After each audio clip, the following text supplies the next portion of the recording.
Hello friends, welcome to Kitchen to Plate.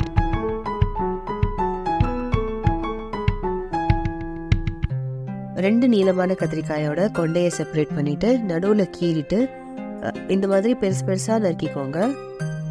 குட்டி கத்திரிக்காயாக இருந்துச்சுன்னா 4 கத்திரிக்காய் தேவைப்படும். ஒரு மீடியம் சைஸ் தக்காளியை 4 கட் பண்ணிக்கோங்க. அரை வெங்காயத்தை மட்டும் இந்த மாதிரி ரஃபாக நறுக்கிக்கோங்க. ஏன்னா இதை அரைக்க தான் போகிறோம் நம்ம. 5 பல்லு தேங்காயை இந்த மாதிரி கீறி வச்சுக்கோங்க. ஒரு மிக்சி ஜாரில் நம்ம கீறி வச்ச தேங்காய், ஒரு தக்காளி, அரை வெங்காயத்தை சேர்த்து இது நல்லா நைஸாக அரைச்சிக்கோங்க. கொஞ்சம் தண்ணி ஊற்றி அரைச்சிக்கலாம்.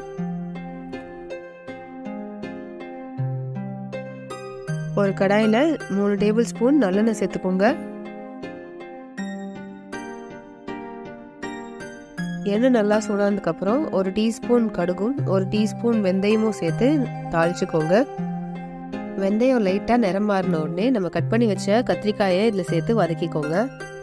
எலுமிச்சம்பழம் அளவு புளியை சுடு தண்ணியில் சேர்த்து கரைச்சி வச்சுக்கோங்க. கத்திரிக்காய் நல்லா வதங்கின உடனே அது கூட 2 டேபிள் ஸ்பூன் அளவு சாம்பார் பொடி சேர்த்து ஒரு பரட்டிக்கோங்க. சாம்பார் பொடி லைட்டாக வதங்கினா மட்டும் போதும், கருகக்கூடாது. சாம்பார் பொடி சேர்த்து 10 செகண்டில் நம்ம கரைச்சி வச்ச புளி தண்ணியை இதில் சேர்த்து மிக்ஸ் பண்ணிக்கோங்க. இதெல்லாம் நல்லா மிக்ஸ் ஆன உடனே 1 டீஸ்பூன் மஞ்சள் பொடி சேர்த்து நல்லா மிக்ஸ் பண்ணிக்கோங்க. குழம்புல ஒரு கொதி வந்த உடனே நம்ம அரைச்சி வச்ச விழுதை இதில் சேர்த்து மிக்ஸ் பண்ணிட்டு அது நல்லா கொதிக்க விட்டுடலாம். இந்த மாதிரி குழம்பு நல்லா கொதிச்சு பாதியாகி திக்கானதுக்கப்புறம் இதில் எண்ணெய் பிரியும். இந்த ஸ்டேஜில் உப்பு போட்டு நல்லா மிக்ஸ் பண்ணிக்கோங்க. அவ்வளோதான், எண்ணெய் கத்திரிக்காய் குழம்பு ரெடி.